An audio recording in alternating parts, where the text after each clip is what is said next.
Dear student, आज हम NCERT की कक्षा 9 की जो बुक है बी हाइव, उसमें से रॉबर्ट फ्रॉस्ट की एक पोइम है द रोड नॉट टेकन, उसको पढ़ेंगे। Robert Frost as a traveller जो भी महसूस करता है, जो भी देखता है, वो इसमें बताता है। Two roads diverge in a yellow wood and sorry I could not travel both, and be one traveler long I stood and looked down one as far as I could to where it bent in the undergrowth। पहले stanza में कवि कहता है दो road हैं, दो सड़कें हैं जो कि जंगल से होके गुजर रही है, और कवि ये कहता है कि मैं इन दोनों सड़कों पर, दोनों रास्तों पर एक साथ ट्रैवल नहीं कर सकता। वो कहता है कि and be one traveller long I stood and looked down one as far as I could. वो कहता है कि एज ए ट्रैवलर मैं इन दोनों रास्तों पर ट्रैवल नहीं कर सकता। फिर कवि बहुत देर तक एक जगह पे खड़ा रहता है, सोचता है और ये देखता है कि एक जो रास्ता है, एक जो सड़क है, उसमें बहुत सारे अंडरग्रोथ का मतलब बहुत सारे घने जंगल हैं और घनी झाड़ियां हैं। फिर अगला स्टैंजा देखते हैं अपन।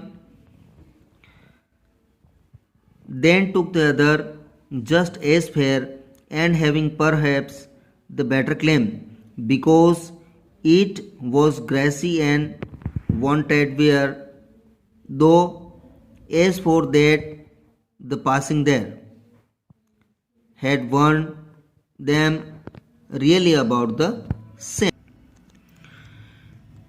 फिर कवि दूसरे रास्ते को यानी दूसरे रोड को चुनता है, जो उसके लिए अच्छा है उसी रास्ते को वो चुनता है। अब उसमें ये कहता है कि and having perhaps the better claim because it was grassy and wanted wear। फिर वो कहता है कि क्योंकि ये जो रास्ता उसने चुना है वो ग्रासी है, घास फूस वाला है, और उस रास्ते के ऊपर कोई और चला हुआ नहीं है। यानी कि कवि अपने जीवन के अंदर उसी प्रकार का रास्ता अपनाना चाहता है जिस रास्ते पर कोई और न चला हो, क्योंकि वो कुछ डिफरेंट करना चाहता है, दूसरे लोगों से कुछ डिफरेंट करना चाहते हैं। Though as for that the passing there had warned them really about the same। फिर वो कहता है कि उस रास्ते पर गुजरते हुए जो दूसरे लोग करें वो क्यों करें, यानी कि दूसरे लोग जो भी दुनिया में लोग करते हैं उनसे थोड़ा हट के, थोड़ा डिफरेंट वो करने की कोशिश करता है।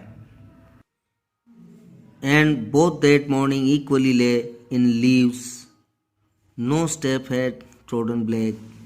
Oh, I kept the first for another day, yet knowing how well leads on the way, I doubted if I should ever come back। फिर वो देखता है कि दोनों रास्ते हैं, दोनों रास्ते एक ही तरफ जा रहे हैं, जा एक ही जगह पर रहे हैं। और फिर आगे वो कहता है कि in leaves no step had trodden black, oh I kept the first for another day. फिर वो सोचता है दोनों एक ही तरफ जा रहे हैं, तो उसको भी पहला रास्ता ही चुनना चाहिए था। यानी कि जो दुनिया में लोग जैसा काम या जो करते हैं वही उसको भी करना चाहिए था, उसको अलग से कोई अलग रास्ता चुनने की कोई ज़रूरत नहीं थी। यानी उसको लोगों से लीक से हटकर काम करने की आवश्यकता नहीं थी। फिर आगे वो कहता है कि yet knowing how way Leeds on the way on two way, I doubted if I should ever come back. फिर आगे वो कहता है भी कि उसको डाउट है कि जिस तरीके से ये रास्ते अपने को लीड करके ले जा रहे हैं, जिस रास्ते पर वो जा रहा है, उसको इस बात का डाउट है कि वो उस रास्ते से कभी वापस लौट भी पाएगा या नहीं। फिर अगला स्टेंजा अपन देखते हैं।